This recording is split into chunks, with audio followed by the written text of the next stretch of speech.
I know. Streaming on a Sunday when I said do Saturday. My schedule is going to be thrown around. Let's just put it this way. I will try to do it on a Saturday, but I will most likely be doing it on Sundays and if I get really hectic. Though, there is some good news. Okay. Anyway. I'm going to start off with a poem that I actually found while I was rummaging through my stuff the other day. And I've been wanting to find the right time to read this, and I think now would be a good time. This is a really old poem. Before even I knew it was poetry, and before even I knew I was a poet. For context, this was all the way back in high school. I don't think I mentioned this in, the last time when I was doing the high school thing. So, when I was talking about my high school, I didn't really mention a lot about what classes I took. Oh, wow. Hi. So, in high school, I took Thank you guys for the follow. I took 2 different art classes, but not at the same time. They were, at different times. One was just your typical regular art class, because art was fun for me, and the other was 3D art. So instead of working in 2D, such as drawing, you'd be working with, sculptures, making dream catchers. Yes, I know how to do that. I know how to make a dream catcher. It's still retained in my brain. Not even joking. I took also, classes where I can know how to sew. So I know how to make dolls, such as I can grab socks and cotton, stuff them, and just sew them. I know how to do that. They're still retained in my brain. And it's still locked in there. Because when I'm doing things kinesthetically, it still retains in my brain sometimes. Anyway, so this poem was actually written for one of those dream catchers that I mentioned. I made one, and I was supposed to write something about it, so this is what this is. My life's poem. My life was hard at first, but those hard times got me the idea of becoming a teacher. Time changed, and so did the idea of what teacher I wanted to be. I could care less of the sound of laughter trying to make me fail. The better my grades were at school, the more I learned from the mistakes I had in the real world. When I teach my students that I will have soon, I will teach the fun and shortcuts in math. The dark memories that I have slow me down. But I have friends that can bring me back to my normal speed. The things I create in 3D art gives ideas of how I can teach. This picture is what I paint, and it's still not done. But I hope one day soon it will be done. The tests I take are always getting harder and harder for me to take. Still true today, honestly. I hope I pass on the Casey. And I had just taken. Okay, for those of you, I'm gonna pause right there. If you don't know what the Casey is, you're probably from another state, but it's basically just the high school exit exam. It's probably what it stands for California. And it is stupidly ridiculous. And if they don't do that anymore, I would be jealous because it felt really stupid. I did it for 10th grade. They should have just done it for juniors and seniors. Sorry for those of you that are, but it's just, why put the exit exam on 10th graders when you could have done it for juniors? Come on. It's not rocket science. Venting for another day. I'm going to continue reading. The state that send me scores from CST that are such a bore always tell me they're not very smart. Oh, basically your standardized testing. I forgot that's what that meant. I've got the smarts. Sure, they're not very good, but I will prove the state that I have the smarts. They can't tell me that I don't have the smarts they want. People annoy me about how smart I am from time to time. They did? How come I don't remember that? They can't tell me that I don't have the smarts they want. People annoy me about how smart I am. Oh, wait, I read that one. Sometimes in class, I daydream about what I don't know. Some people in my mind won't get a grip. I tend to just get over it on to my goals. Thank you for the follow. And now my goals for the poem is to get an A on it and do the best I can. I feel that I have bravery in my soul. I'm not scared of standing up against bullies who treat my friends like they're the boss of them. Music is the thing I grew up with, and most of the time when I am mad, sad, and in the need to find something to help me think, I love to use music to help me calm down, be happy, and to think better. Music also gets me daydreaming on something. I need to work on a lot of stuff, but my dream catcher is something I will never forget. This is a piece of my life's puzzle that one day you may solve. Solve what? That's for you to figure out throughout your life.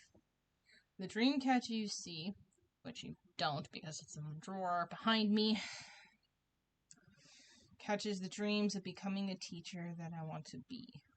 It catches from 3 parts of time, and those are the past, the present, and the future.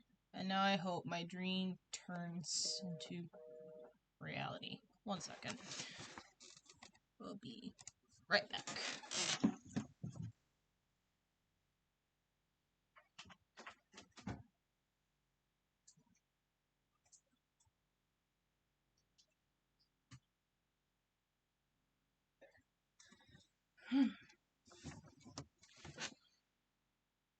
Okay. And we're back. Sorry about that. Apparently, one of my speakers was saying, "Me need energy." Oh my gosh, that sounds like me on a Friday. I'll explain in a bit, but what we're doing right now, well, this is basically my podcast called Teacher's Notes. So, I'm just here chatting about what happened this week and whatever topic I choose to go on after that. So let's play catch up. No, not the condiment where you put on a hot dog. No. It's not where you go with ketchup. You're gonna go with mustard. I thought mustard, but it said ketchup. You ever do that?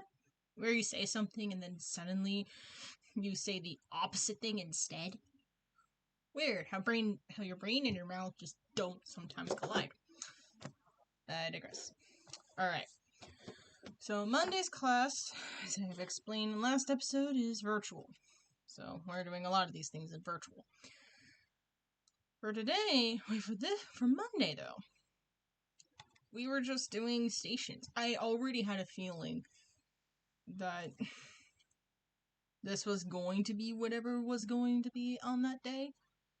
It was honestly a breath of fresh air because it's always just routine where you get up in the morning, you go on the computer, or you go to the school, head to class, and then suddenly you're just droning away. Either if they're not doing something to keep you engaged, they're just doing the whole standing there lecturing thing the whole time.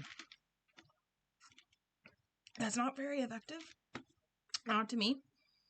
I prefer engaging with other people. I prefer interactions with my class and everything. So if I was like the teacher, I would want more interactions instead of me talking all the time because it feels like no one wants to engage with me. It's like you're the talkative one. It's when you're a teacher, it's like you're the talkative person in the group, and when you're done, nobody wants to speak because you've spoken so much. It really, really isn't. It's really sad, honestly. It's like really sad. Anyway, so what my teacher decided to do, something interesting that's actually common in schools, is the idea of stations. If you remember elementary, you've probably been in the situation where there are different stations and they do different things. Well, that's what we did, but virtual. So we had this chart, and there were specific things in each station, so we were just switching up what to do, really. And it was just breakout rooms and doing something of, like, that chart. So we got, like, the dice game? Not the dice game. Because one of them was a mini lesson, which really was just talking about something. It was really just explaining what the activity was. Or, like, what we would do for that, and just... It was a thing. The second station was Jeopardy! And we all know what Jeopardy! Is. If you don't know, look it up on the internet. You're bound to find it. It's very popular. I recommend it. Because you're bound to hear it sometime in your life. Okay? If you haven't heard of Jeopardy! You might be young. Like, really, really young. Or just somewhere you haven't heard it before. It's happened. Maybe rare, but it happens.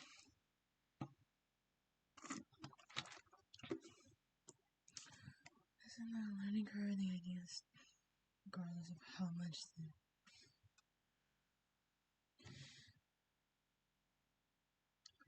have to engage, regardless of how yeah, learning is a bit of a curve for teachers and students, because the teachers have to find new ways to, like, keep the students engaged and help them with their learning, so there's no cookie cutter way to do it. There's no one-size-fits-all solution, and if somebody says it is, they think their solution's the best, and it's not. No one solution's gonna fill everything.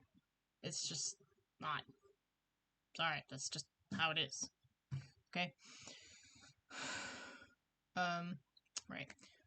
So yeah, the station, we were playing Jeopardy! And it was mainly on phonics, because the class that is virtual on Mondays is a, like, literacy class. So you're, like, learning basically work. Because language and literacy is a bit different. I could go on about that, but let's just say you're learning about phonics, or how to read things, where it's just language, which is a little bit more than that. Yes, they can collide, but they're different. Meaning, language involves speaking, it involves writing, it involves reading, it involves socializing. Like, there's a whole thing. You can ask somebody that's bilingual, and they can tell you they can tell you all that. It's not simple. And translators, they have to, like, know how to translate words into the different language they're trying to translate it to. So it's not a very simple process. So yeah. But yeah, Jeopardy! Was fun. We got to also play a dice game. So we were supposed to read from the text, like the textbook. And I think I might have just read what was necessary, because it's a long, like, text. There was, like, long pages, like 50 pages at least, and I'm like, the guy tells us what she's looking for, so I'm just like, yeah, I'm gonna go buy this, so it reduces what I have to learn, what I have to read, versus what's just gonna go in one ear and out the other.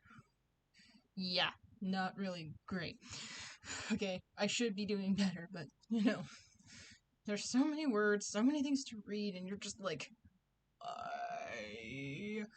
like, it's important, but you're just like, why? There's too much to process! Too much! It's too much in there! Too much! have no idea why I just went into that accent for some reason. Just did. Alright. So yeah, in the little stations, we just had fun the whole time. Which is great.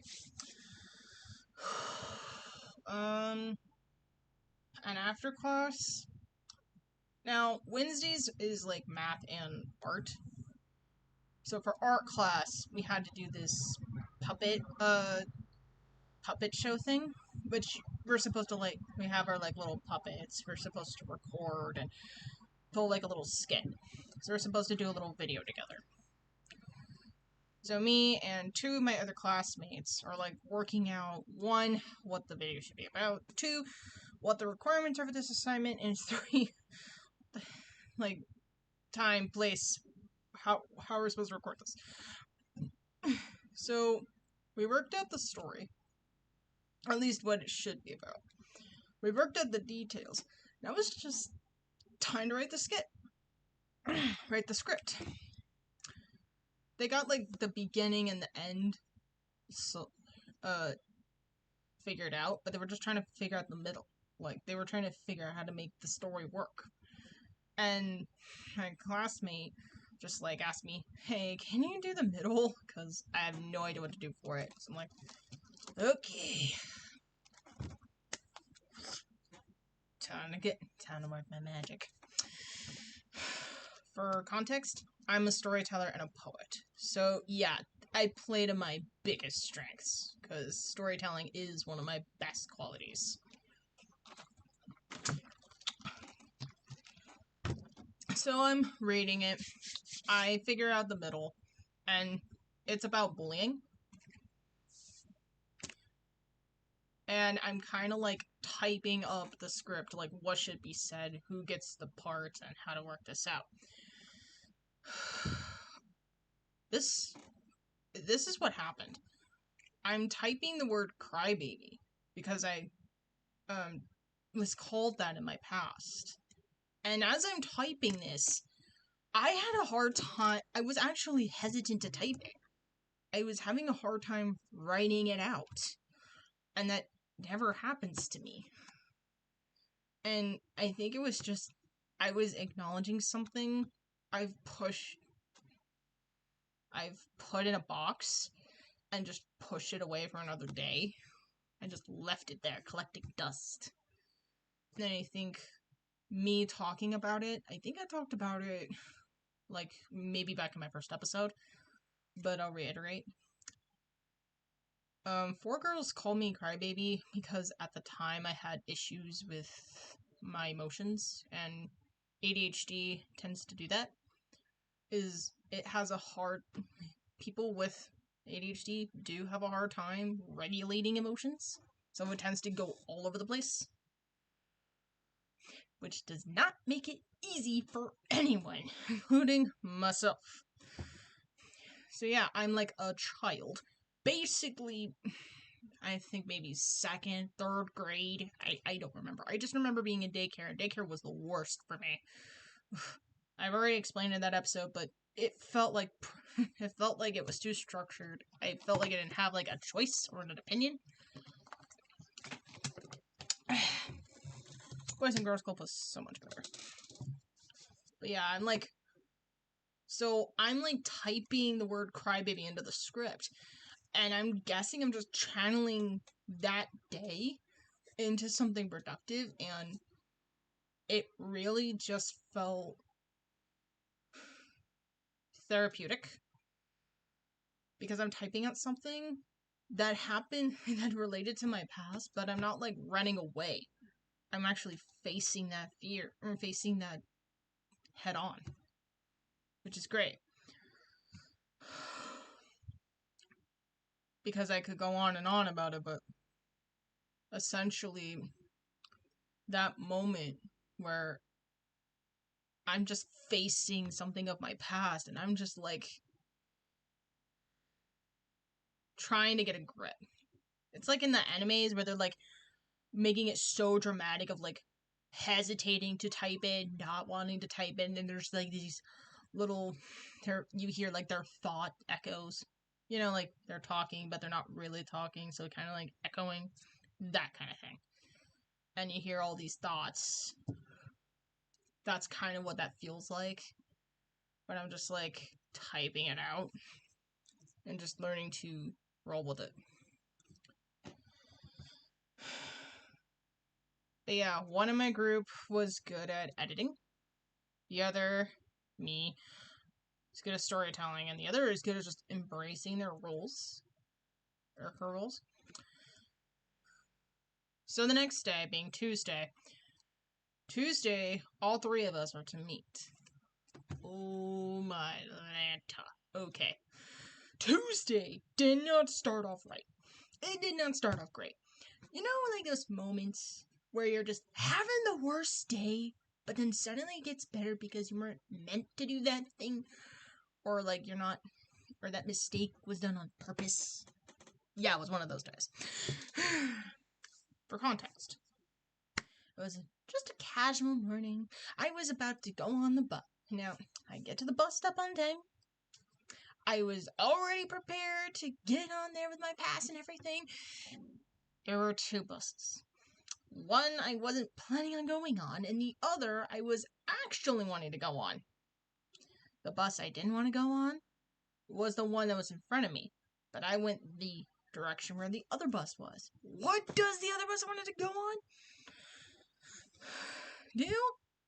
Bye. See ya. Just leaves. Just leaves. It was so... I felt so betrayed. Like, I was planning on getting on you, and you just run off. It too, bus, it too.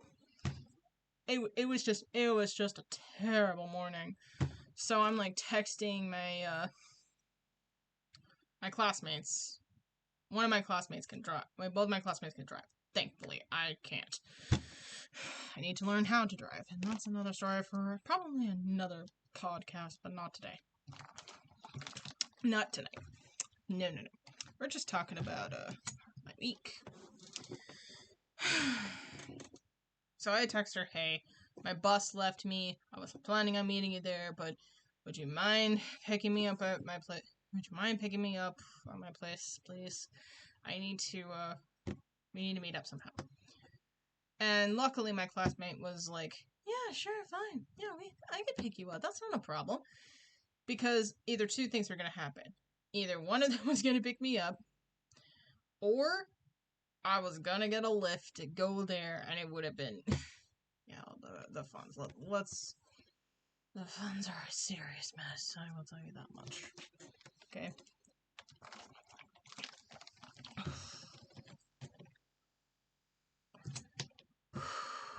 Yeah.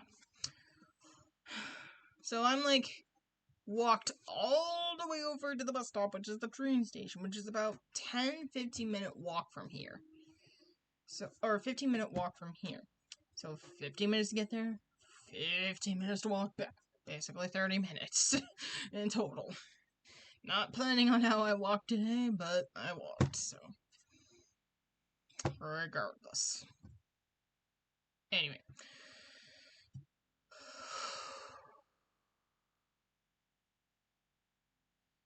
Need to gather my thoughts real quick. Right. So I'm waiting for my classmate to pick me up, my blockmate. Because when you're in the credentials, you're put into blocks, so whoever's in that block, you're just sticking with. So you're just like a little family for a bit. Which is totally fine. I love making friends that last for a while. A long while. Anyway, regardless. I noticed the car. And I noticed a sticker. It's the fairy tale sticker. Not fairy tale as in T-A-L-E. No, we're talking about tail like T-A-I-L. Like the back of the tail of a cat or something. It's an anime. Personally recommend it. It's good. It's worth it. Trust me. Alright. Okay. So I noticed that. And I asked her about it. Turns out she's an anime fan, which is great because I can finally talk to someone else in my group about anime, which is it's great. I love it.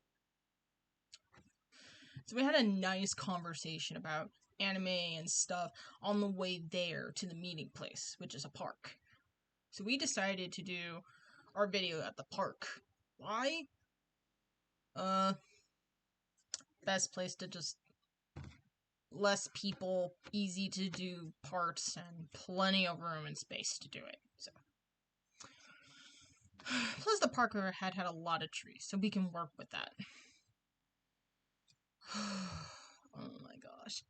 It was so funny when we all met and we all got together. Their gardeners were mowing the lawn, and the park is huge. They're mowing the grass, so we're trying to do lines and just see.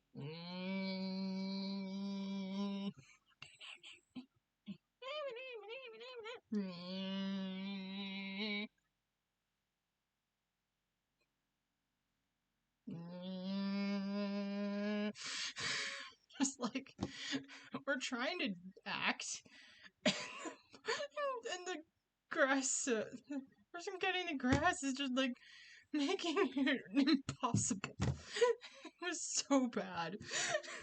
We made it work. And when we did, some of us were like messing up the lines. And we had like one of my the person doing the editing had the less amount of lines and only had 2 parts. So she was doing a lot of the recording while she wasn't having parts. We made it work with all of us there. But some of us we have like our phones not close to where we would be recording, but we would see the lines, and we'd be able to say that because we were dealing with sock puppets. So when you're acting, you don't have to like stare and remember. You don't have to gesture. You can just let the puppet do all that, and you can just try to figure out what lines to say. There was one part I put in the script. It was a typo. I meant to like made it a variety of things, because the victim I was playing was supposed to reiterate all the different things that the bully said to the victim, but as a way of saying, please don't mention these things to my face. Like, please don't say these things to me. But it turns out I said 2 out of the 3. I typed them both twice. So I just, like, did... So I kind of just, like, exaggerated the, line a bit. It's like, don't call me ugly, Lucy, or ugly duckling! Like, I said ugly duckling twice, so I'm just like, don't call me, don't say this, or ugly duckling, or ugly duckling! It was funny, and it was so good. There was one part, it was so hilarious, even when it was edited, it was still hilarious. The person that was playing as the bully, she had embraced fully her, like, Mean Girls impression. Because she just said, I'm just gonna embrace my Mean Girls. I'm just gonna embrace Mean Girls and just go with that. Because she's supposed to play the part of a bully. She's very nice.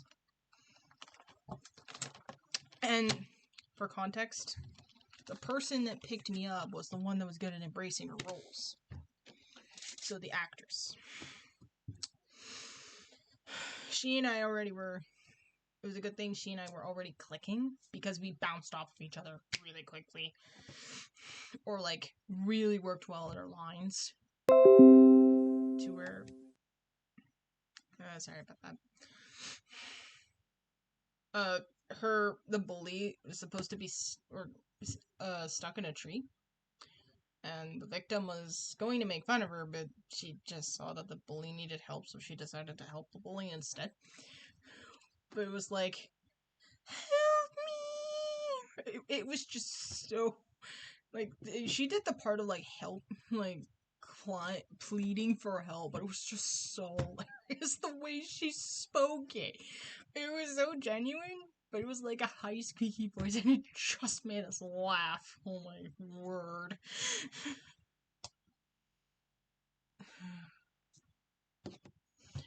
But there were parts where I had to like stretch my body to do so, and luckily I already have like flexibility.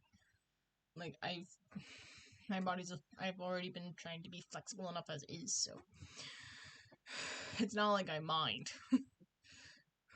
Because I don't mind stretching out my body to do so, or just doing weird, excuse me, things with my body.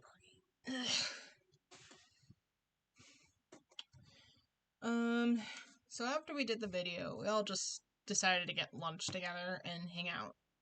It was the best day of.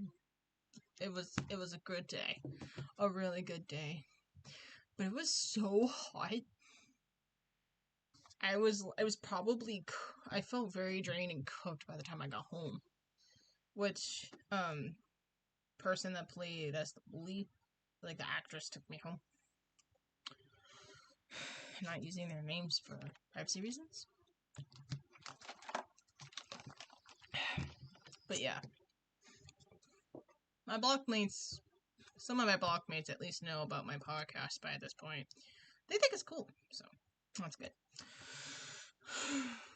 They think it's a good way to recap on what's been going on in the week, or embracing those moments, like recalling and just journaling, I guess. Anyway, let's move on to Wednesday, the day we had to submit our video. And it's a good thing that the three of us had to submit the same video, which was good because it was nuts. But for a good reason. It was nice. It was great. It was beautiful. Alright. So Wednesday morning started off before class kind of sad. I had a lot on my mind that morning, and I was thinking about all the things that were going on, and that weren't making me happy, so I decided, and it couldn't get out of my mind, so I decided to write them down. So of course I'm writing them down, or typing them down in like my computer, because that's how I channel my emotions, is through poetry, which helped. Poetry really helps to get the thoughts out that I need to get out. Journaling does the same, but poetry is more artistic and expressive.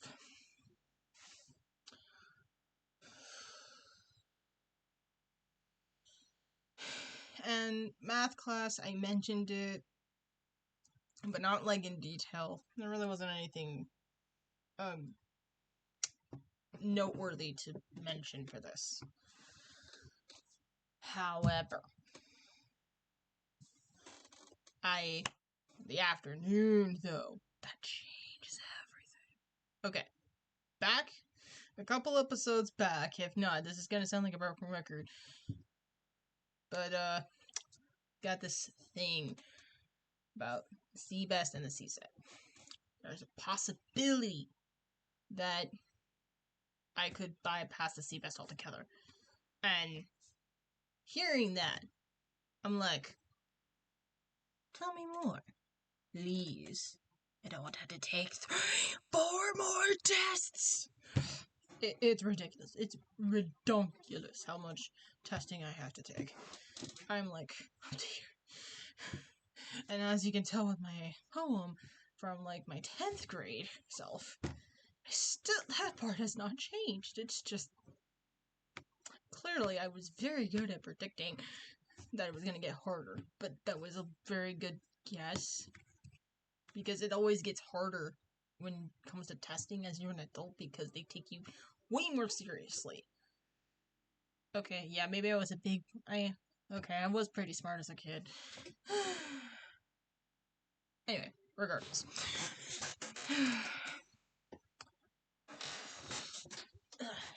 Sorry, I have to hear all the squeakiness and whatever, but anyway. Back to talking about Wednesday. Okay, so I hear the email. I'm planning on doing research on this, like, right then, right there. And I already took, like, the workshop, so I have an idea of what it is, but I wanted specifics. Specifics about, one, how the hell does this work? Two, I needed details. I didn't get much. Like, the workshop was a waste of time. I should have just waited. But, I needed to know if I should be studying for the test, or if there was a way to just bypass it altogether and still count it for my credentials. Well, I still have to take it eventually. Yes. Did I want to have to take it for the credential program? I will still do it, but if there was a way to bypass it, then yes. And plus, when we were grading for the waiver, basically it just meant if you have all these classes, you can literally just bypass it. Because it literally does the same thing. I'm just like, well, Barb, I know we're gonna do tonight. If you know what that quote is, then yes, I have watched that show. And yes, I do love it. Bits. Miss it. No, I have not watched the movie yet. Why? I don't have Disney Plus, okay? I don't have to explain to you why. Because that's more than I want to explain right now. And that's way getting off topic. Anyway, so I hear about that. I'm thinking to myself, I need to do research on this later. I need to get on this, because if I can do this, then way more pressure lifted off of my shoulders. Because if I were to draw something, it'd be how much pressure would be on my back. Now, don't get me wrong, I've carried hard backpacks on my back and carried them to school. So I can actually carry a lot more than people might think. Because I've had to take in, like, backpacks that were, like, about 50 pounds, which is ridiculous, and why do I have so much? Don't even ask. I still get that a lot. I just always carry a lot of stuff, but if I tell you my logic, it either makes sense or it just says, why do you have so much stuff? You don't need so much stuff. Why? Anyway. TLDR. Moving on to the point. So yeah, I get excited. I'm basically like Sonic wanting to get to those Teledogs. Like, boom, done.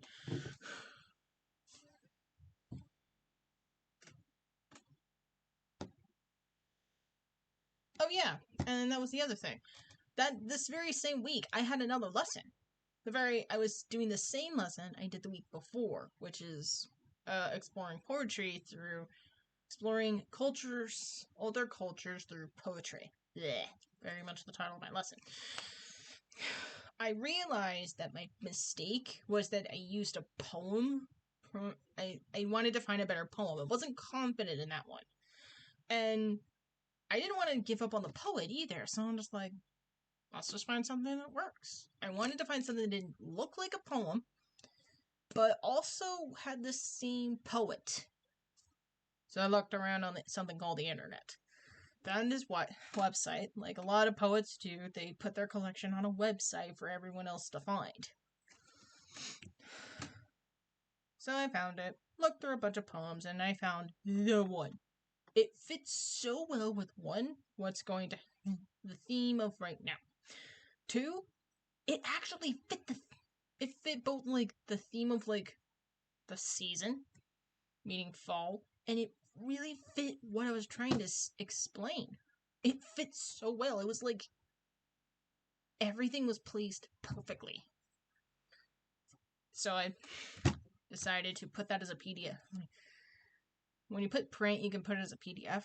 So that's what I did, and saved it onto my computer so that I can use it later. Which I did. It's brilliant.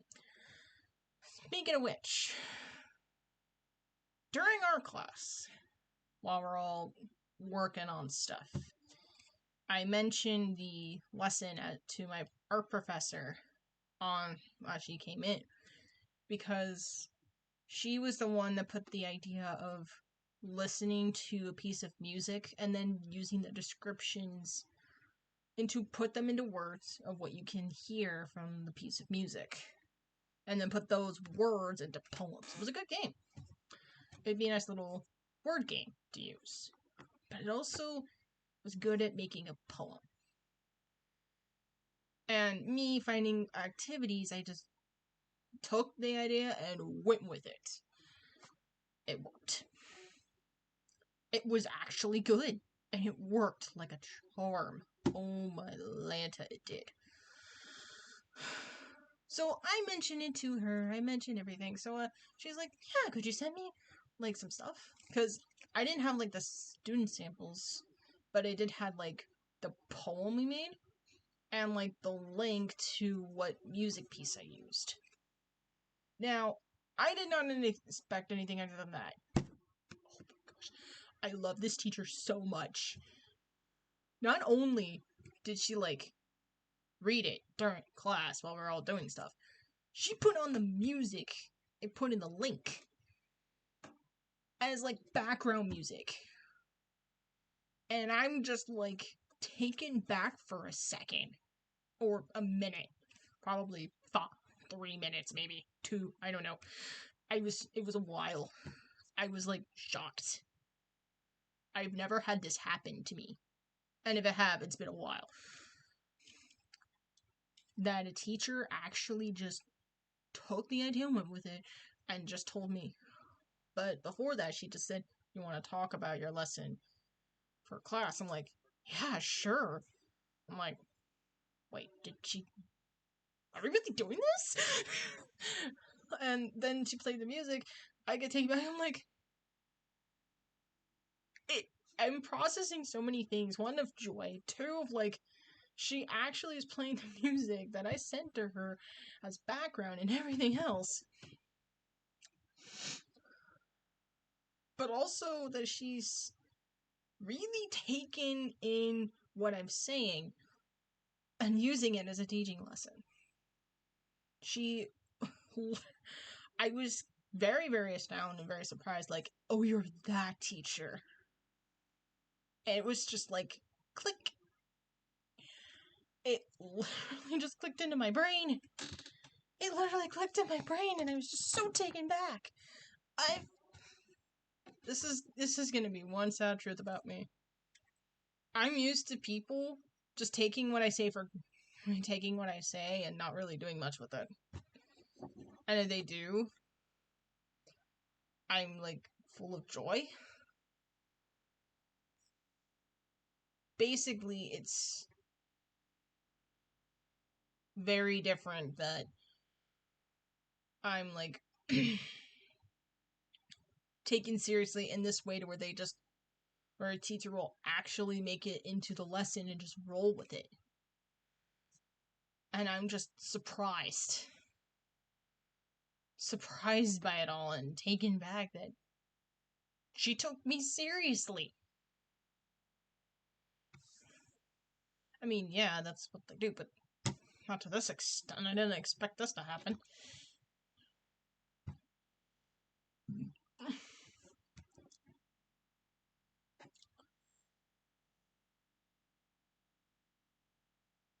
Reading my notes.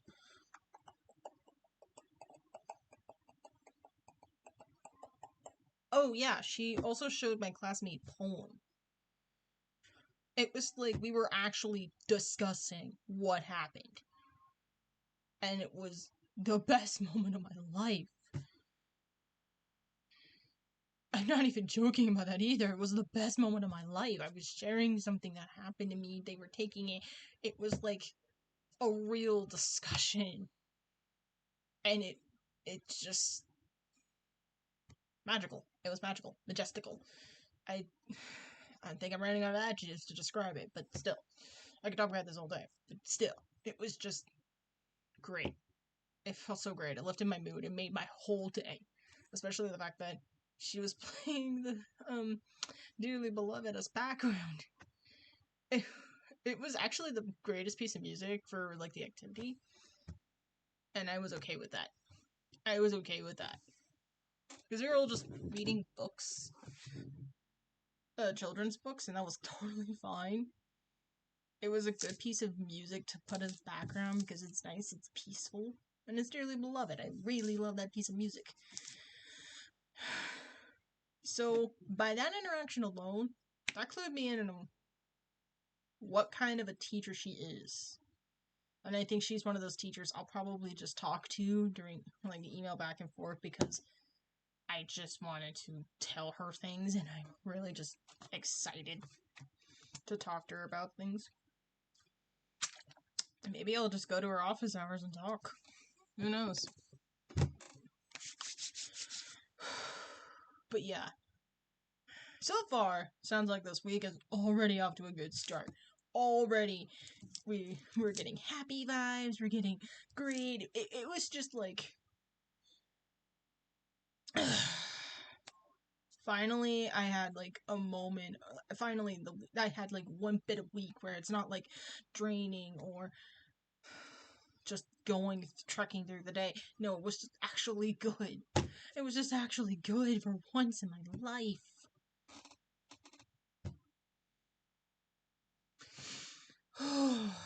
It was so great.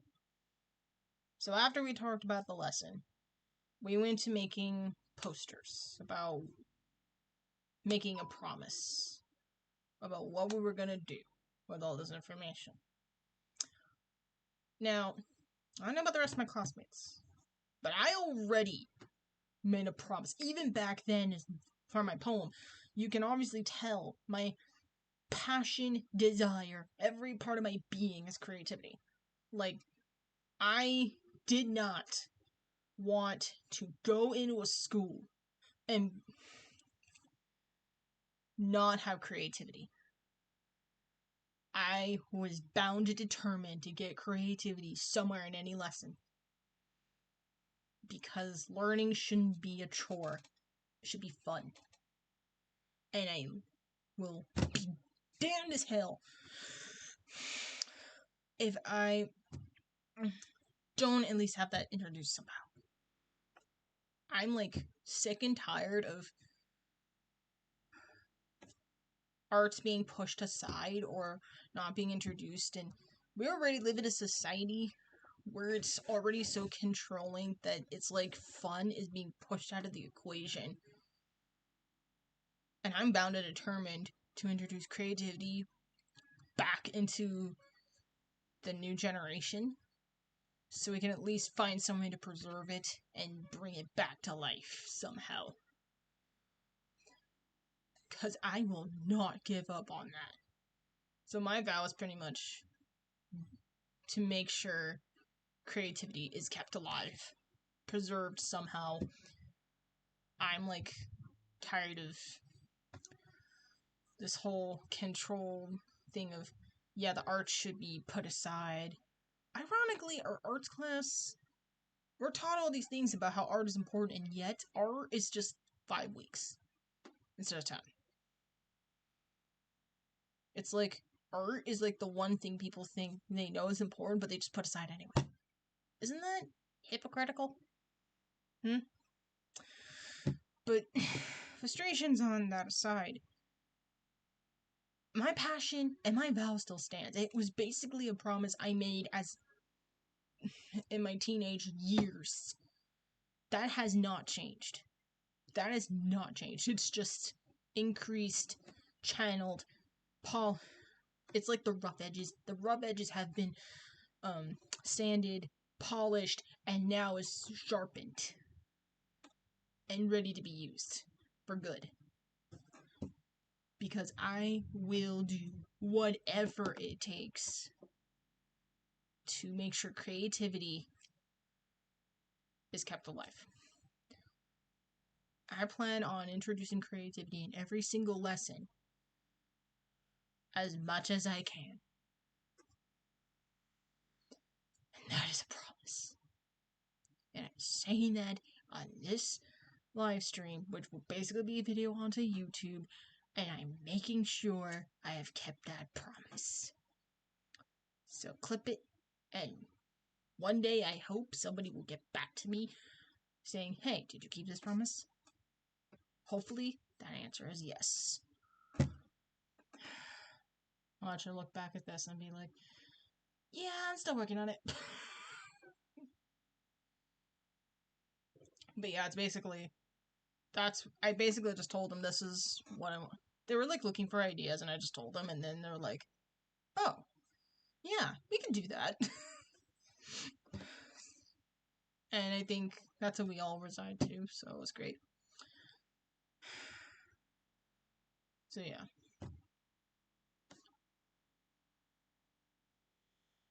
And then after the whole poster thing, what each of us were promising, all of our girls just had to promise to do and whatever. We all decided. No, not decided. We all were watching all of our groups' puppet videos. Oh my gosh, it was so. There are some that should have a career in voice acting. It was so good, I'm not gonna lie. It was just great. People, some of them were like really great edits, others were like, it was just great. Well, we were laughing a whole lot. We were having a good time. It was the best moment. All that hard work paid off. It was just so fun. So fun, and I enjoyed it. I really do enjoy it. And then Wednesday evening, I signed her the waiver. Clear as day. Haven't heard back. Not sure when they'll get back to me, but I will plan on studying for the CBEST in case. Excuse me. Or at least the CSET. Because I have very little confidence that this paper will apply to both of them. In fact, they only said like the 3 things that were for the CBEST, so I'm gonna still study for the CSET while I can. Anyway. Thursday. Basically, Thursday was the lesson. The day of my lesson. What did I do? Basically what I did the week before my first lesson, but better. I, of course, like I said on for Wednesday, I found a different poem, it worked, and it actually was so much better, it flew better. Also, there was a note of that there was only one child, and I think there might have been some weird communication error or something. I don't know. I knew there was supposed to be 2, but I guess if I'm like signing up for the thing, I guess there was only. Don't get me started. Don't get me started. It will be a whole thing. All right. But yeah.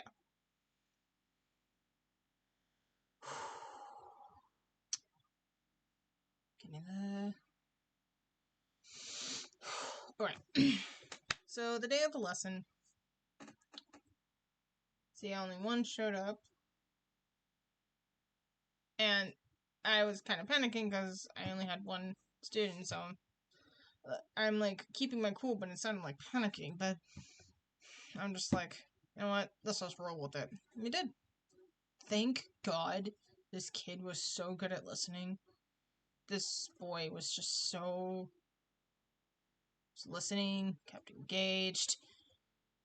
And I guess those one-on-one interactions when there's like very little children or very little students around, it makes it easy to maintain contact, maintain like focus. I don't know what it is. Because when I'm asking the questions or keeping them discussion or engaged, they answer the questions or whatever. And some of them, I can't see their face, so they could be moving around and I not know it. But when I'm asking them, they actually answered back clearly. So meant they weren't asking what they were saying. Yeah, I'm answering back. I am paying attention. And even when I saw like the one student the week before, when her camera was on, she was still engaged. I don't know what it is. I'm just trying to keep at a good pace. I'm trying to teach as clearly as I can. And somehow, they still keep engaged with me. They still listen. I try to make it as fun and engaging as possible. Because I don't like sitting on my butt and having to give this very long and boring lecture. No, no, no. That's not me. So when I did both of the activities, he interpreted differently, which is a good thing because it meant a different perspective. He described it as seasons, which fascinated me, that he viewed it as seasons or time. And I guess, like I've said in the last episode, but the kids don't really know that it's from a video game. So I'm kind of enjoying the fact that they don't have any idea of the context, but they're giving me information that I'm kind of enjoying. Because I could put on any piece of music that they don't know, and I can get different results. It's so fun. I see why my art teacher really loves doing this trick, because it's fun. Yes, my coaster apparently likes to stick on like this. Do with that what you will. Okay. And I guess it's because I made the topic easier to understand and actually fun to understand. And I think because I introduced the general idea of that it doesn't really follow rules, it's not this. And I think they like that concept of, wait, it isn't? Like a poetry isn't boring, it's actually expressive. And I think that's what clicks. And I guess maybe because I have a childlike mind, but the maturity of an adult that I can actually balance this out. So I'm guessing that might be what happens. Or maybe they just enjoy my more down-to-earth nature, being like a regular human being that is just trying something. Which is great because I think it just means I'm a genuine person that they enjoy. Anyway. He loved the idea of learning other poets and making his poem. Yeah, he enjoyed the concept of the lesson and making their own poems. For some reason, the lesson actually seems to be working. Because I'm introducing other poets that they didn't think about. I'm letting them try poetry. I let them make the choice of whether they want to read them out loud to me or not. At least the first one. That's what I'm gonna stick with for like when I'm really in class. Be like, for those of you that feel like you want to read your poems out loud, you can. For those of you that don't, you don't have to. Why do I say that? Because some of these students may just be wanting to express their feelings, and they don't want to express that to the whole entire class. I get it. I don't want to pressure them into something they don't want to do. Some of them may just not want to share their poems out loud. Some of them may be shy, maybe not want to speak. That's totally fine. It happens. A lot of my classmates, my blockmates, don't really talk in class. Not talk as in like socializing, talking as in engaging with the teacher. Now the thing is, there are those that are like me that talk a lot that have to pull back. Because there will be those students that are like me that will answer all the time to fill in the silence.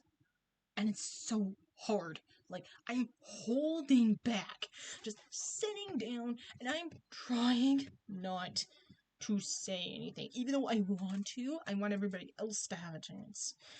And it's not as simple as it looks, people. Nope, not simple as it looks. It is it really tests your patience. Let me tell you that. It really tests you.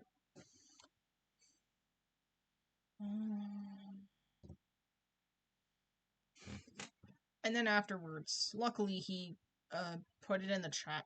My student put it in the chat. So I was able to copy it and paste it and then email it to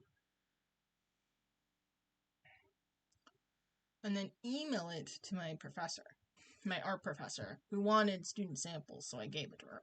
And she enjoyed it. She loved it. Made my whole day. Honestly, it was just really great that I can just share these things to her and she will enjoy them.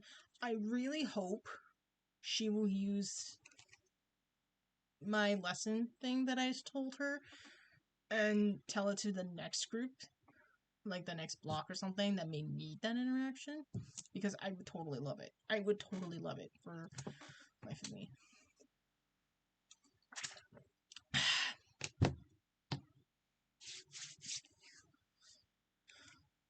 So yeah, I'm just enjoying that, to be honest.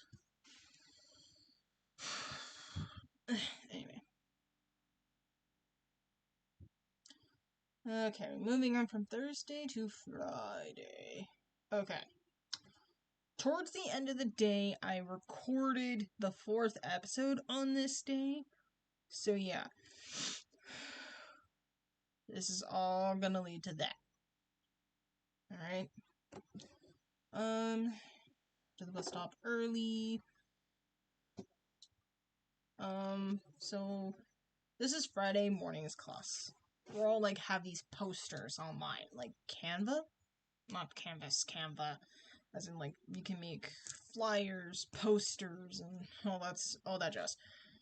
Mine, and they're all like exceptional stuff, like having Tourette syndrome, ADHD, and more than just behavioral things, like something that would make the student a little bit more different than the average student. The student that has a nice family, has everything, like, there's not too many things going on. Alright? But also it's like different things that could be happening in the home. Mine was on ADHD.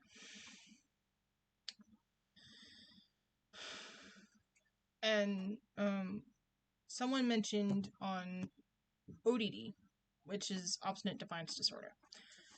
I actually have this as well.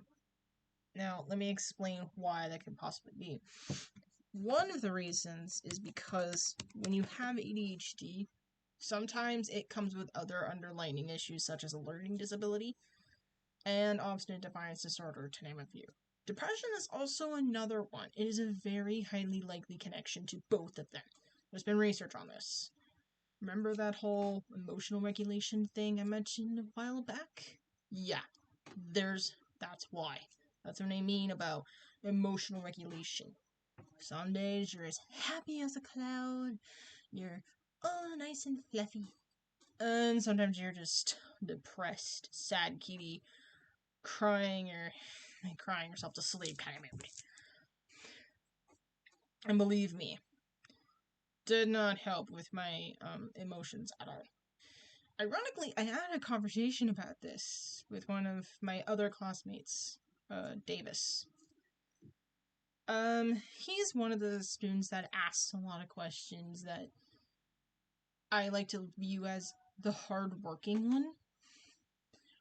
Because he's always the first one I see walking in, or at least there early. He's always on top of things. You could view him as whatever you think, but I'm not putting any labels, because I like to believe everyone is smart in their own way, just as my friend Tori has a set of smarts that I do not have, such as street smarts, and she can literally tell me that is true. I have book smarts, academic smarts, and that's true because I've been in school for a god awful long time. Something that I will get to in a moment. I've been told I've been at college or in school for far too long and I should have had a job by now and everything. Yeah, we're gonna talk about a lot of this. after I talk about what happened Friday. But yeah, we have like calm quarters.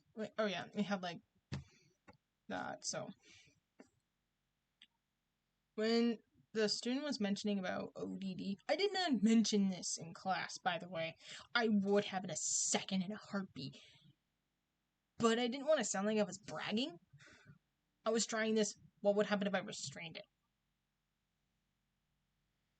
And it was so hard to restrain because I wanted to so badly, but I didn't want it to turn away from her presentation. So I'm just nodding, as in, yes, I understand. Yes, I'm agreeing with everything because that's what I know. I mean, I did a senior seminar based off of behavioral and developmental disorders, so yeah, I know a lot about these things. She mentioned something about calm corners, which is actually one of the strategies I was sort of kind of getting around to with my ADHD poster. But the whole calm corners actually is a brilliant idea, and I'm going to mention it here for those teachers that need it.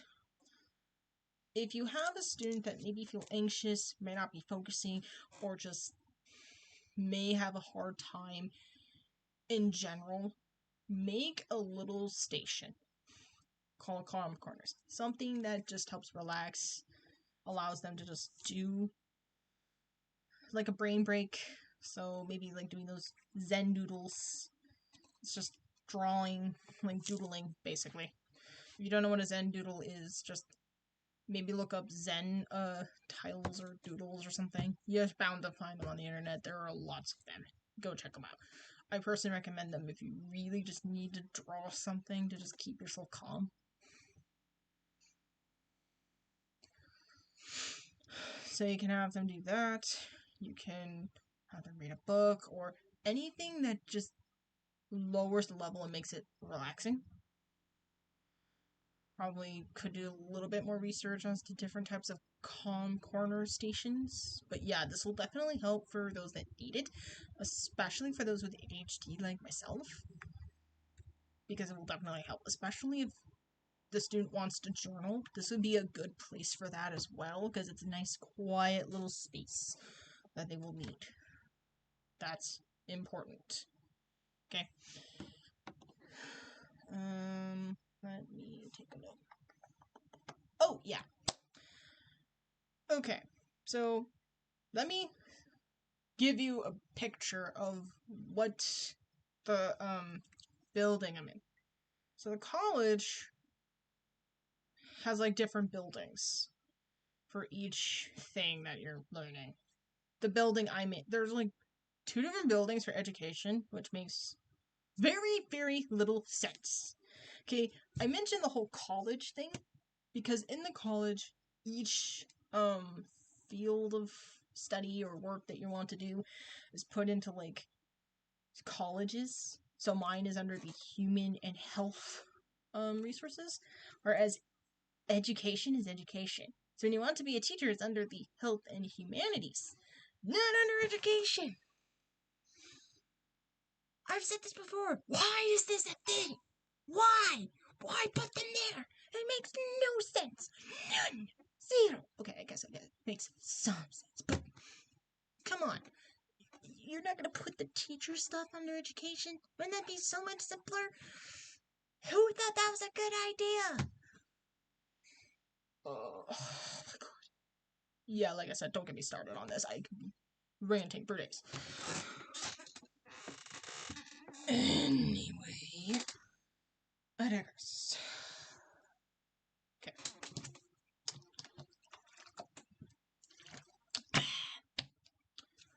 Anyways, I digress. So yeah, the building next to the so there one building is for education, the other is for education classroom. Or like one of them's called the education classroom, the other is called like something else. But the education people go to this building, whereas where I go is the education classroom building. You see what I mean? I go to a building called education classroom. and what I'm studying is technically under the humanities, the health and humanities college. Does this not compute to anyone else? Ugh. Anyway. TLDR. Back to the point. The building has like the building I'm in, it's like 6 floors. The 3rd, 4th, and 5th floors, like 3rd all the way to 6th is like office buildings. From memory, the second floor is basically just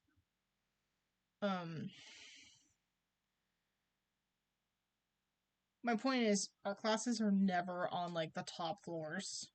They're always like the first or the basement floor.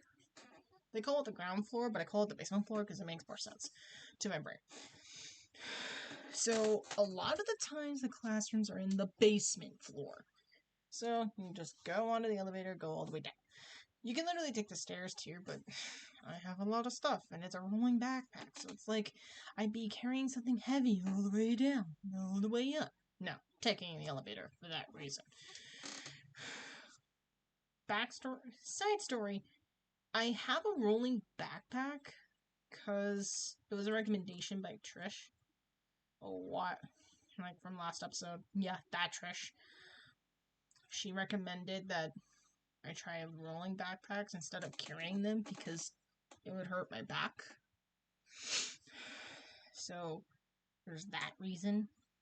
And it actually seems to be helpful because I can pack so much stuff and not have to carry it. Not on my back, but I have to like hold the handle so that way the wheels don't ruin. That's a whole nother story, but yeah, I didn't like protect the wheels when I first did them at all because I was young and stupid. And yes, I am admitting that onto the internet. Yes, back in my community college days. Such speed isn't done. But I digress. So yeah, I take the elevator, go down, and my classroom that I'm in is close to a door. That's like straight ahead or something, like northish. I'm not sure which way is north in that direction, but yeah. If we're going from the front of the school, it's like facing to the back. That's where that classroom is. And the art building is, so it's like a small hallway. So you get out of the classroom, you go down. So you go basically a right first, away from the door. And then you take a left down the hallway. And then the classroom is the last door onto the left side. But it's bigger. That's the thing. It's bigger. Why am I mentioning this? Because my teacher decided that the classroom we were in is too small. Or not practical for what she wants to do. Which is fair, because the classroom we have is big, but not that big. Not really great. It's actually not very practical either. It's very tiny. It's more like a lecture hall. Not really like a way to move around a lot. The classrooms, some of the classrooms are very tiny for what some of my professors want to do, so they make the most of the room, but it's just not great. So we moved to the art building, or to the room where art was. Big, spacious, fine. And it was perfect because it was what I like to think the more suitable room. I feel more at ease, I move around easier. It feels more comfortable for me than in the other classroom we were in because of the whole desks, and they're so tiny and they're not very great. Oh my gosh, the desks are so freaking ridiculous. They're tiny for me. the seeds are big, which is great because I'd be squeezing my big body in a tiny little space. They did that for the big chairs, but they don't have it big enough for my stuff. Yeah, that's a whole nother thing entirely. Yeah, so we moved there. And then, after all got comfortable, somewhere along the lines of the lesson, this sticks out to me. Like, we as human beings are, like, able to just, like, pay attention to 3 lines and then just lose sort of, lose conscious thought. It's like, it takes about 3 lines and then we lose interest. And it's kind of true because it takes about a few lines for me before my brain just turns off and goes off to another direction. But I guess it's like maybe takes several lines. But if I'm like staring, it might take less because I could read a line and then just suddenly drift off into like space, and then I'm like, wait, I haven't read this whole paragraph. Going back again. That's why I don't like reading textbooks, because if I'm like doing that, it takes a while for me to get back. Yeah, not fun at all. Okay.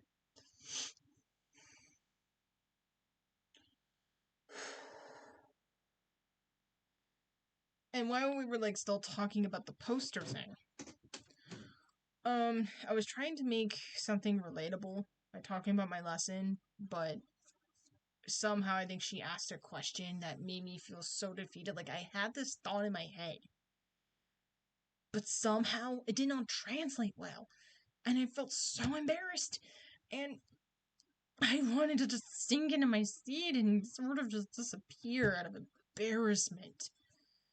Of course, like, she kind of saved it, of course, but still, I was just... I was so embarrassed that day. I did not want to have to, like...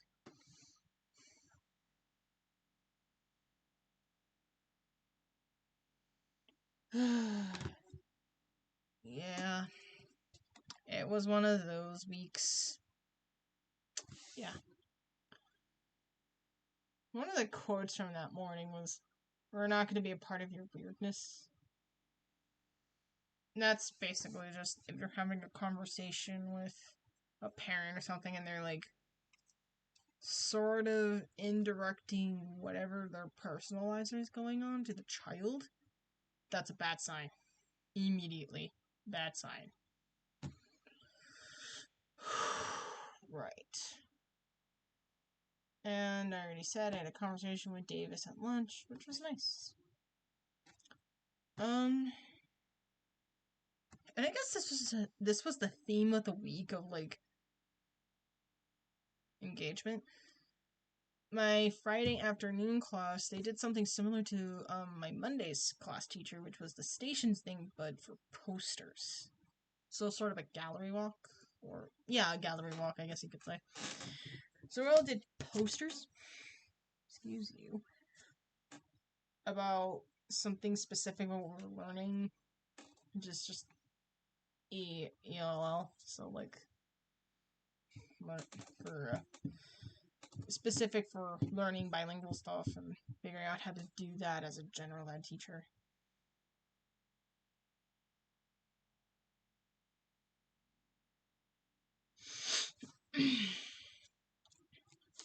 But yeah, just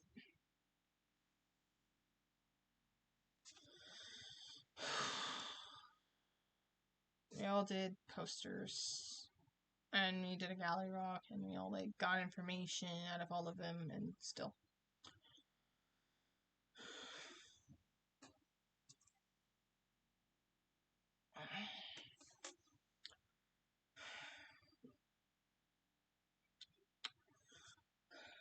so basically it was just that was like the most of the lesson. We were making the posters, we were all taking charge, and then after the lesson, after each like station or something, each poster, it was a good form of engagement, and it was a good way to like flipped the script a bit. Instead of like him talking a lot, we were just doing something this big to where he trusts the whole class to just do this.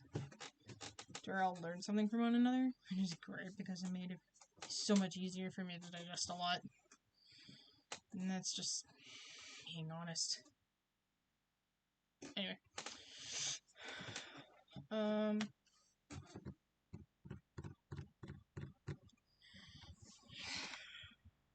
Yeah, that was, and then I went home, and later on that very same night, I did episode 4. Yeah, I think I have enough time to do the rest. Okay, I would mention part 2 of the DOR drama, but I think I'll leave that for the pandemic story, and there's a reason. Now, last time I talked about my college life, last week was, or like,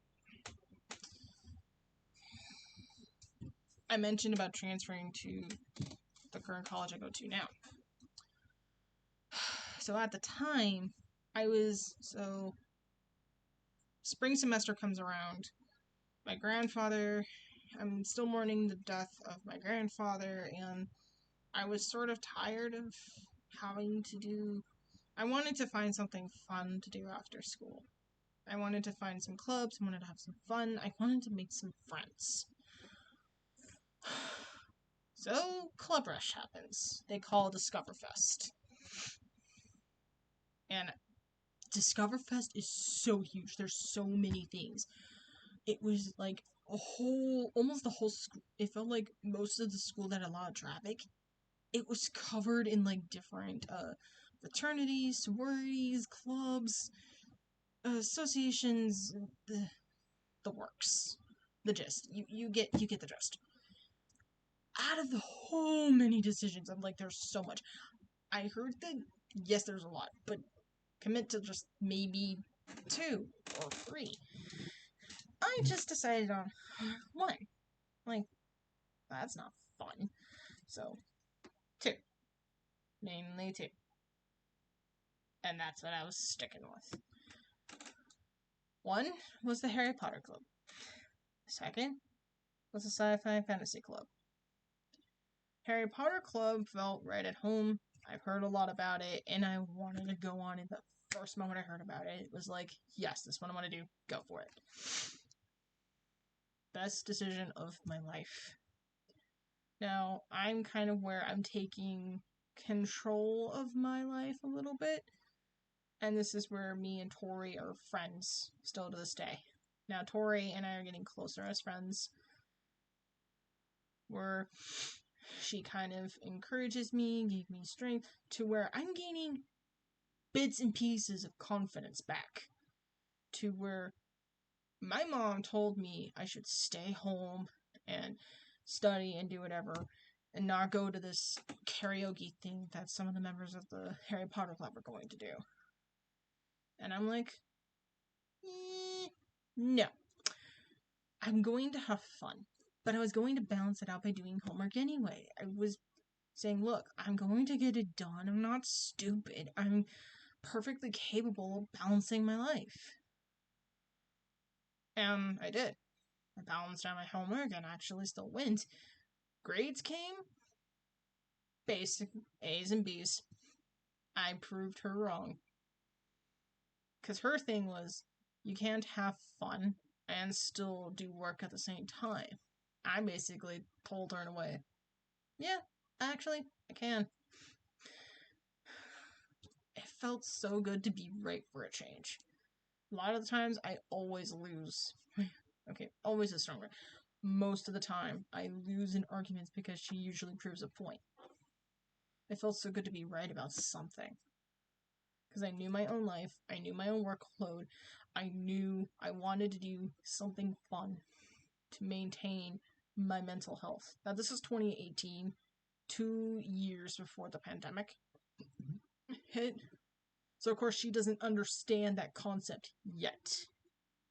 And to be fair, she was going through a lot and probably wasn't in the right headspace to understand that. So that could also be it. While also in the club, I'm still in the club per se, but I'm not like active. I'm not going to the meetings right now because I'm at home on Thursdays, and two, I have a lot going on in the credentials, so it's not like I can pop up a lot. But when I could, I was always there. I was always helpful. I was trying to keep myself engaged in something, and it was great. I was the treasurer and eventually the president of the club. Treasurer was fun. I wanted to help out with the club, and, well, I wanted to try something, so I did. As for the president role, I could have been president for maybe both clubs. I could have, but I didn't know, one, if there was paperwork for that, two, if that was even wise. So I went with my gut. And a bit of brain. I knew there were more members of the Sci-Fi Fantasy Club they could pass it down to than me. I did know that there was only one other person they could have passed down the presidency role to. But at the time, I didn't know if she was wanting to take that role in the first place. So I would want to stepped up because one of us has to lead. So, from her perspective, could be completely different. She probably could have taken the role, and I underestimated her. I am willing to admit that on this stream, on this video, that I could be underestimating her, and I am sorry for that. If she ever watches this, yes, Karina, I am sorry I underestimated you, but you have to believe me, that's what I thought at the time. And she's nice, so. I became president. Now, I will say about my pandemic story, but I became president around a really, really bad time. I became the president in a pandemic situation, which I don't know if anybody would have wanted that to begin with, so I'm kind of glad I spared the new president from that pain, because it was not fun. It was, I'm just gonna say it, it was hell, and it was just bad. I would remember trying to make meetings or fun little activities and no one would show up. It was so bad. It would defeat my confidence and question myself. The pandemic was like, it was killing my spirit. It was killing it. It was not fun. Alright? So by the time I went to graduation, I stepped down as president because, as I have explained several times, but I will explain again. In the credential program, there was a lot to do, and I wasn't sure what workload I was going to have.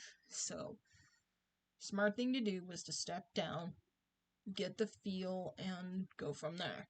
Kind of glad that I did. Did not want to have that responsibility. Did not want to have that responsibility hovering over my head. Yeah, not fun. Anyway. So, I passed it down to someone else.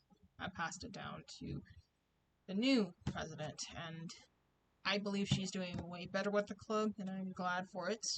I think she's taken cues on what not to do with me, which is great, because I really was trying to be president in a pandemic situation, which I don't think any president of any club would have wanted in the first place. It was hard. So, but it did make for, like, room to, yeah, you can do Zoom meetings while also being in person at the same time or something.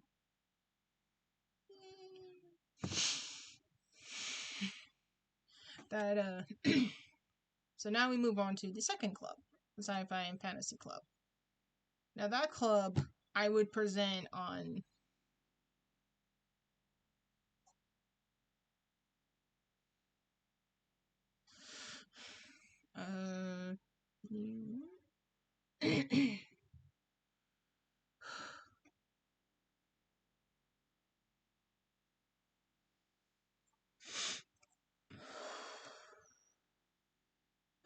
right. So for the Sci-Fi and Fantasy Club, basically I was just presenting on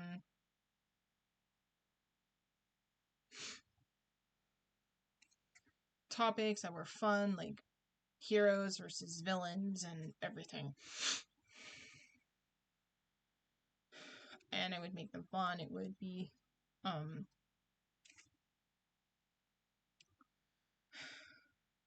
sorry, my brain can think of million miles a minute, and then my mouth can like slow down. It can be a disconnect sometimes, so give me a second. Okay. So yeah, Sci-Fi Fantasy Club, they did zines every year. Not every semester, every year. So I would edit it for them. I would edit it some of the zines for them. I actually submitted one of my things for them.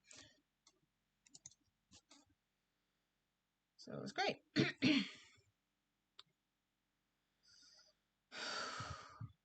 So yeah, I have one of my poems at least published somewhere, and two of my poems at least in a like collective archive somewhere in like the college. Because yeah, I apparently lived some kind of a legacy, which is great. I love leaving some kind of thing back. So in the club, it was so fun introducing topics, and I like to think that club also helped me get my teaching mojo down. And I always volunteered for some kind of topic because it got me to practice being in front of people and presenting, and that was also a good thing because that actually helped with my lessons that I had to teach for last week and this week, like the former week and the week I just had. So I kind of thank them for that along with other things, but yeah, so great. Right.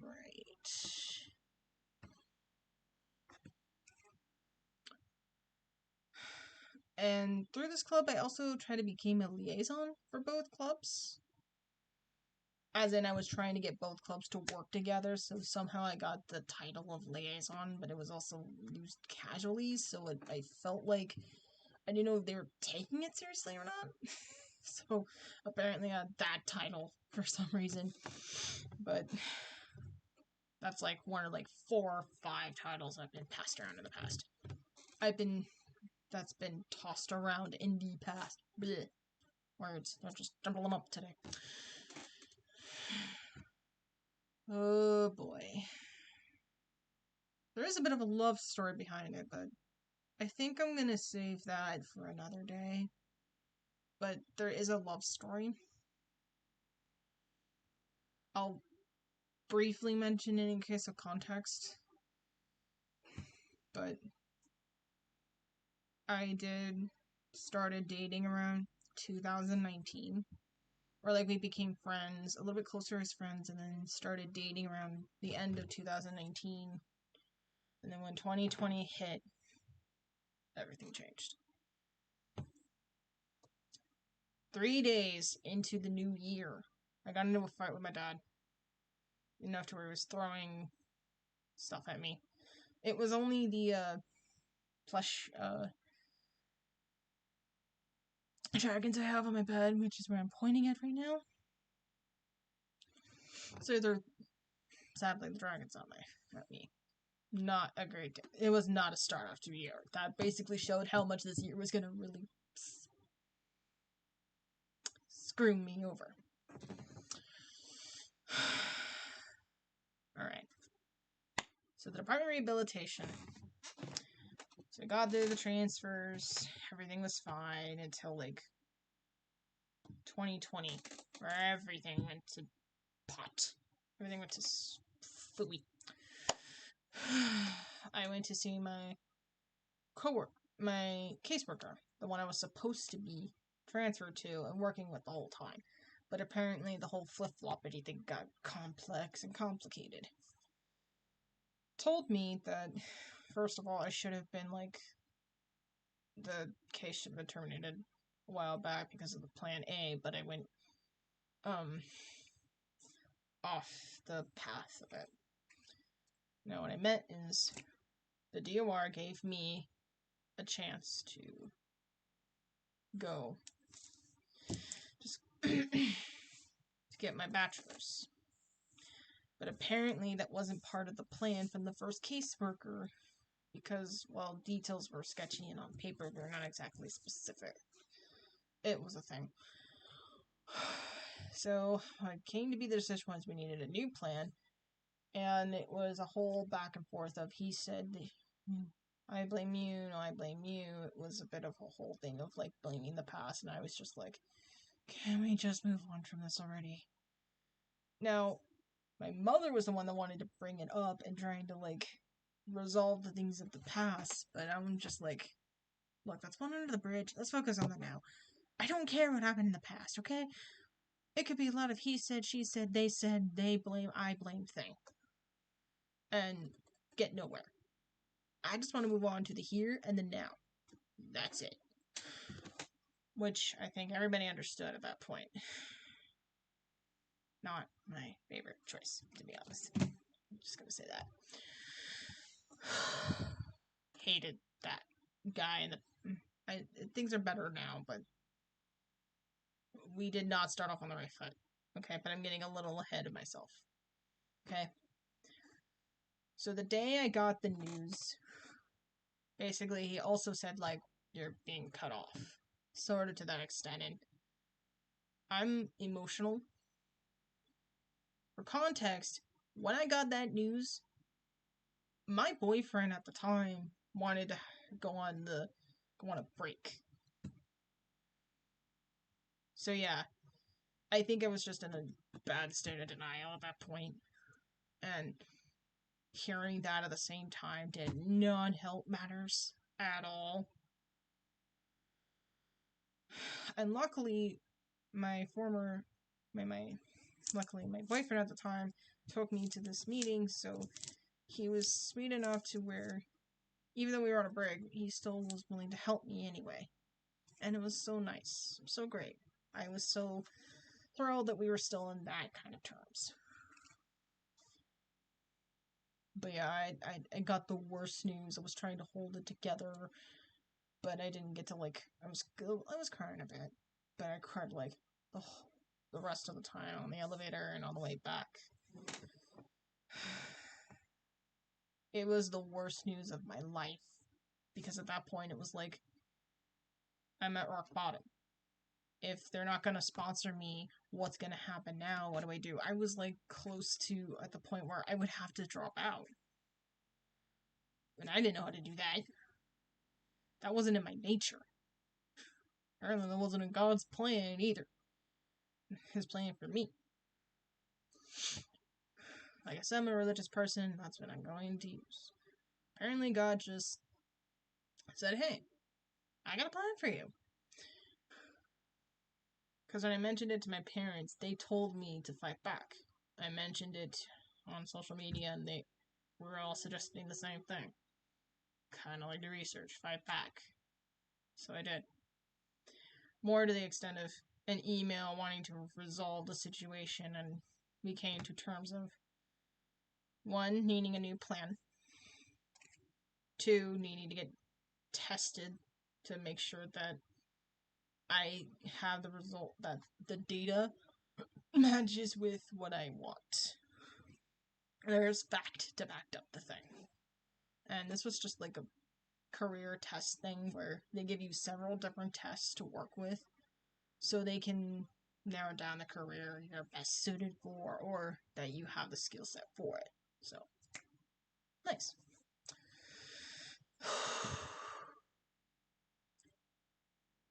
And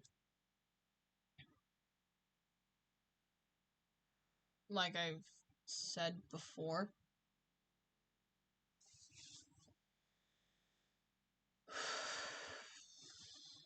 It was not the greatest day. It was not the greatest time. I was still trying to figure out what to do, and I'm realizing that they already paid for the stuff, so I had like at least a term to figure out my life.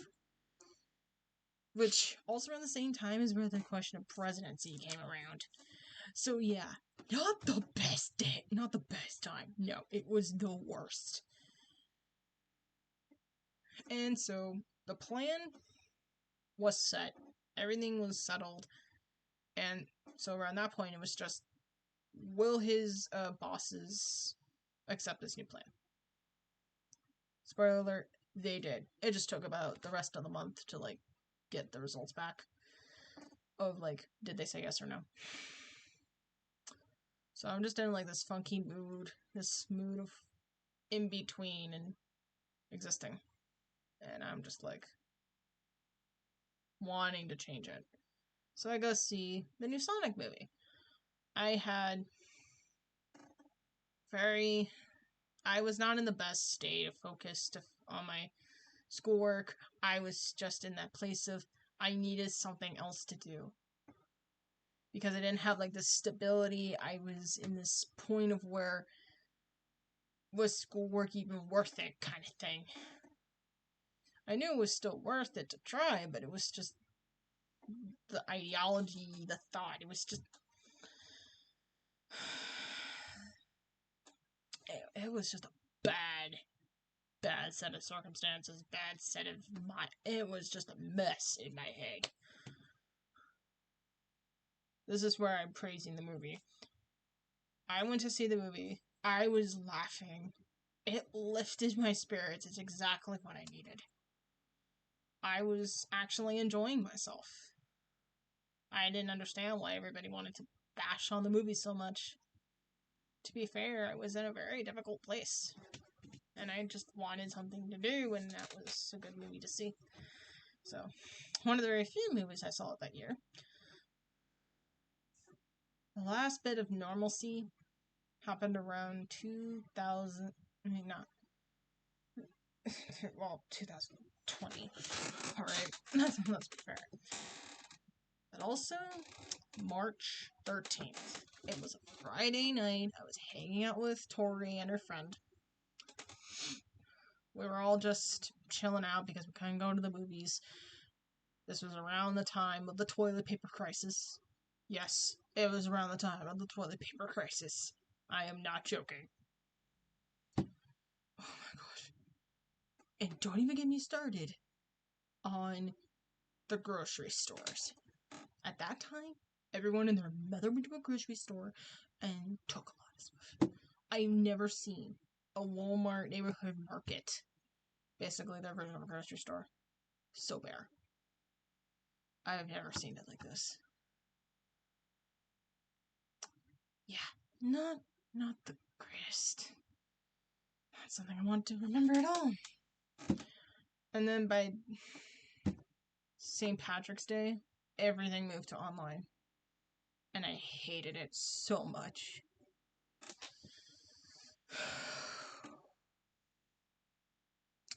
Ironically, all the DOR stuff got resolved around the same time.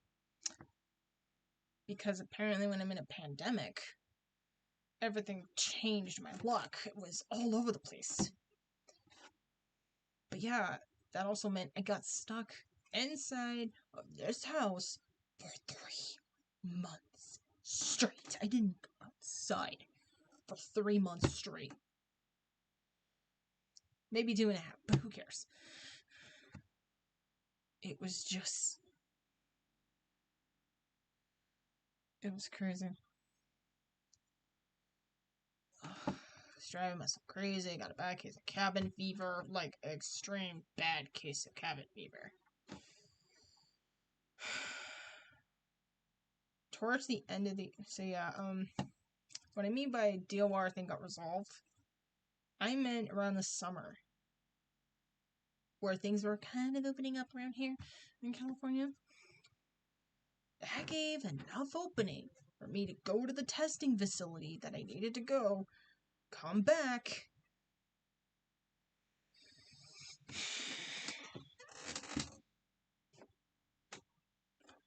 come back and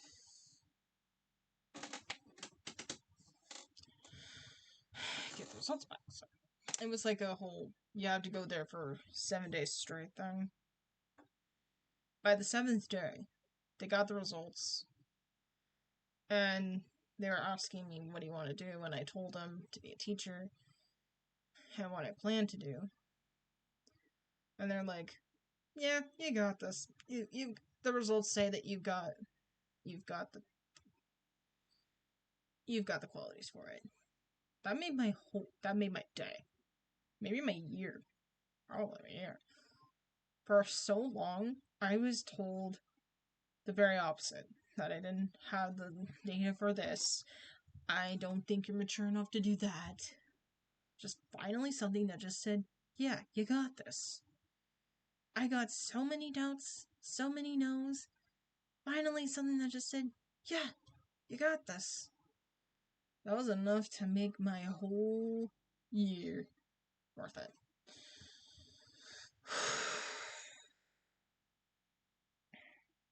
So after that, fall comes around.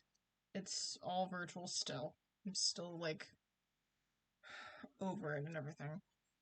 Now, for personal things, a lot of things are happening in the background, but I think I will maybe save that for another time. But I also discovered poetry towards the end of 2020. And it was for a creative writing class. And my first poem, I was writing it down for an assignment. I needed a second opinion. It was on my birthday. And I'm reading this to Tori. She tells me, I think you got a gift for poetry. Now, if you were here from all the way to the first part of this, like first maybe 10 minutes, 15, half an hour of the whole stream, of this whole video, or stream, where you read like my 10th grade self, yeah, you can definitely tell I had no idea for that long. From like 2010 self, for like 10 years. Wow, that is such a bad thing. Like 10, if not 9 years, I did not know I was a poet. But you can tell I had like the rough edgings to be a poet, to be expressive, but I had no like connection. There's like nothing in my brain cells saying, yeah, you do have this gift. Yeah, nothing was saying that. Nothing was saying that in my brain. Until she like said, yeah, I think you've got something. And me, that little funny idea just runs into my brain. So I'm like, why not? So I decided to write a poem on Facebook. Post it. People loved it. Everywhere I went, I got compliments. And I'm like, what is going on? I never thought I had this. And I get good grades from my poetry each time. So I'm just like, what is going on here? And this is like Intro to Creative Friday, so it's like beginner's poetry, but still, I had like a gift. So I'm gonna go with her whole life without that, and I didn't even think that was my thing. Which is why my lesson is like poetry now. Because now I'm starting to get the idea of, yeah, I'm a poet now. So that's how I discovered poetry and why I read it for streams, so I can think of new ideas for poems. And have an excuse to read them out loud to you. And this year, like spring term, I'm already telling you what's going on so far in my weeks, so you can tell what's going on now. But let's go back to like the beginning of this year. Now, for context, I had, from like when I started poetry, I was in like this mood of processing my emotions And I'm realizing I'm like waiting on my ex to tell me, are we still a thing or are we not? So for closure, I didn't want to wait another year, so I just asked him, hey, are we still a thing? He actually thought I was moving on, but I was trying to keep my word. I wasn't planning on cheating. I wasn't planning on any of that. So, yeah, not. Told me that I was. No, he told me. He took about a few days to decide. And I didn't rush him.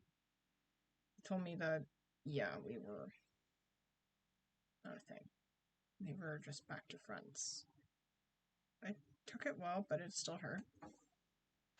It hurt for a while, but that closure is what I needed.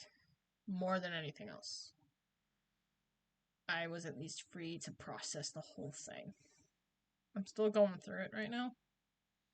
I might save that for another day. Another day that... Maybe for a poem. Maybe.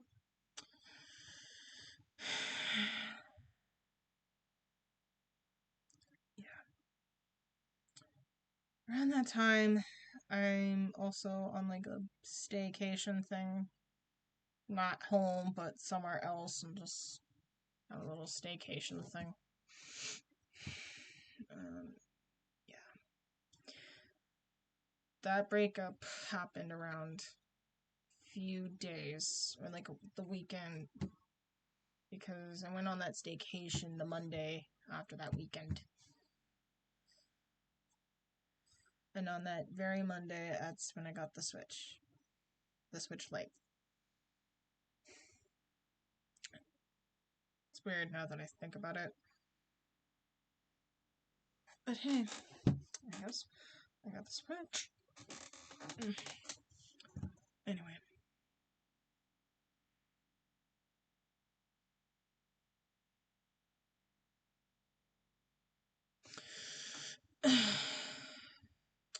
Just thinking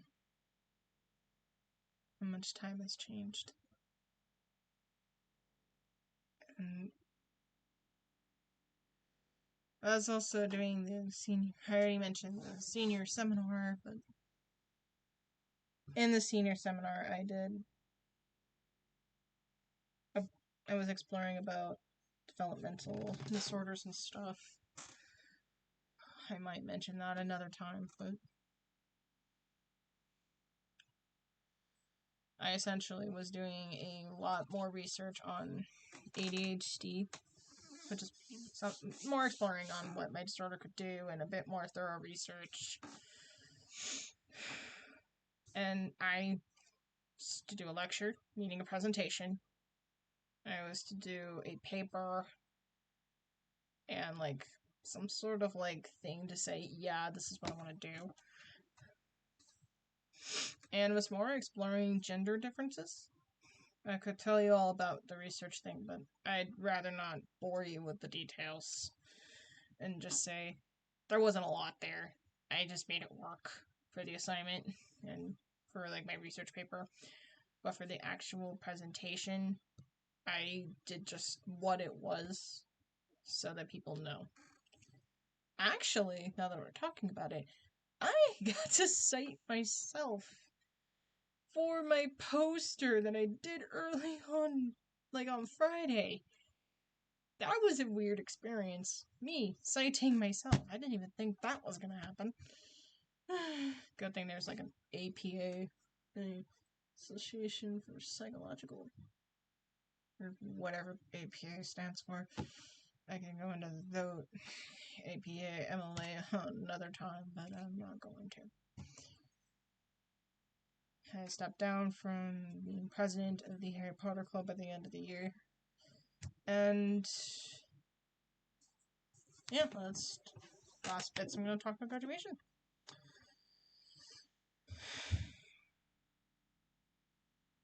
And just lost bits. Graduation almost didn't happen. It was more of a up in the air situation. But when it did happen, they were like very, very careful. I could have brought some more of my family with me, but you know, it was it's 2021. It's still into the question of could we do this? Is this right? Should we? Sort of thing. And it was just me and my dad.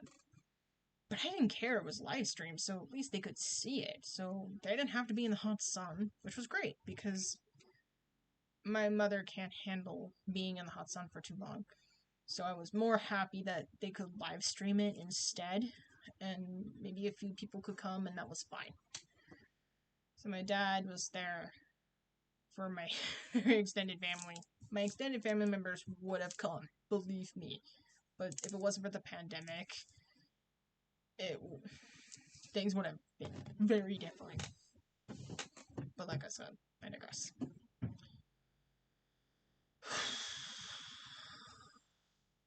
So yeah, my graduation happened. I was just happy to do it at all. I was just really happy. I was happy. I had two different graduation parties on 2 separate days. Basically, it was like a month apart. One was in June, and it was for my family. It was like the first time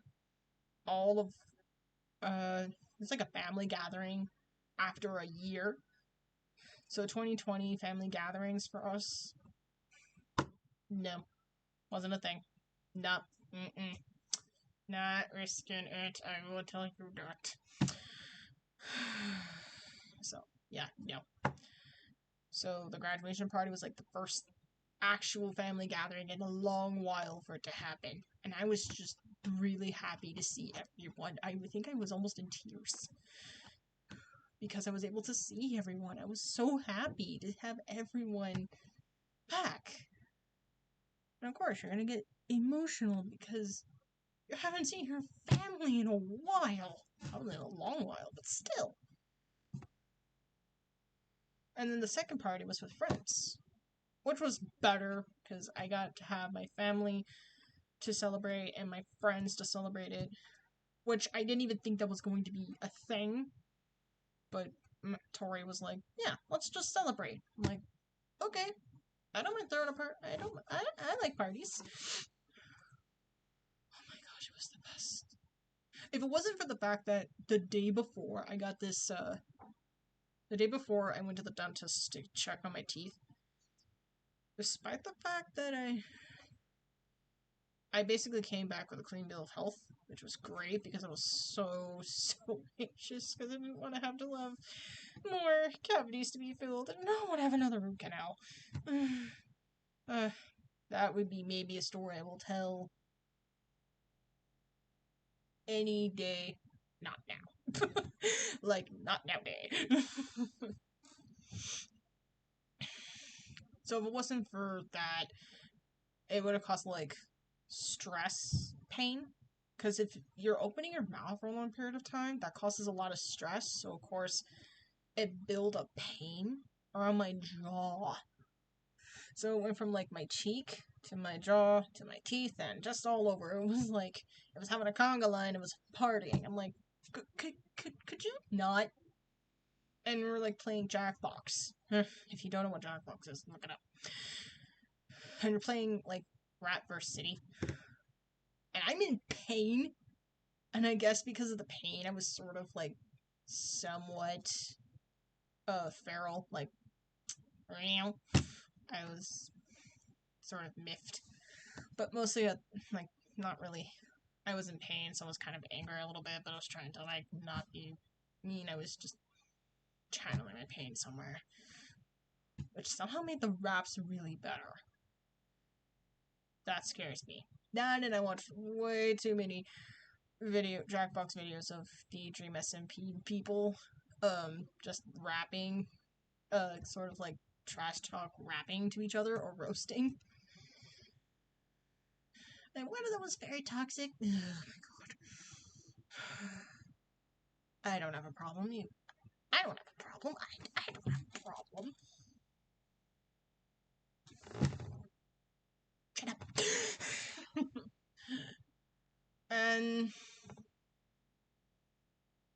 after that, it was like I was going through a bit. So I decided, instead of being sad, I decided to be happy. Or to find a way to be happy. Because a lot of things didn't bring me joy. That's when I decided to do streaming. Because Tori was doing streaming and that pushed me to where maybe I should do it.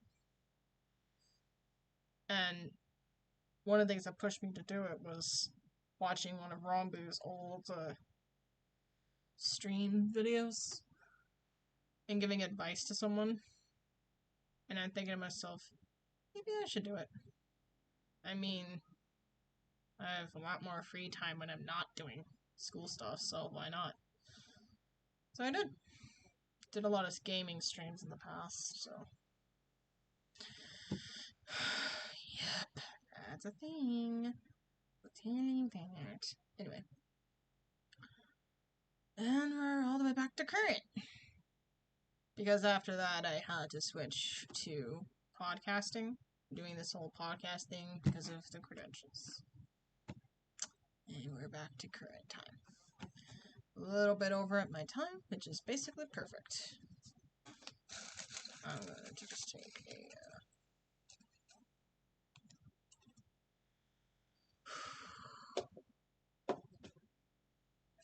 a fortune. I could read another poem I found, but I think for the sake of time, I'm just going to read a fortune. And it's something uplifting. The glass is half full. How's that for a bit of positivity in your life? Okay. Well, that'll do it for the stream. That'll do it for video. Now, this is just gonna be for the YouTube bit. If you like this video, please go check out my channel. You can find my icon below the video. If you like this, you could press the red subscribe button. If you like this video, you could also just press that thumbs up button, that little like button. You know, you know where it is. Right. Anyway. For Twitch, if you want more streaming videos, or maybe likely when I will most likely stream, which is in the weekends at the moment, you can press the follow button and check it out. You can check my highlights video for archived videos of my previous streams, because I want to make sure that you guys can see them. If not, you can find all my other Twitch streams on my YouTube channel, which is super_cat, and cat is spelled with a K and 2 T's. You can basically find the link in my bio. Yeah, my channel. You can find it in my channel, and you can check it out.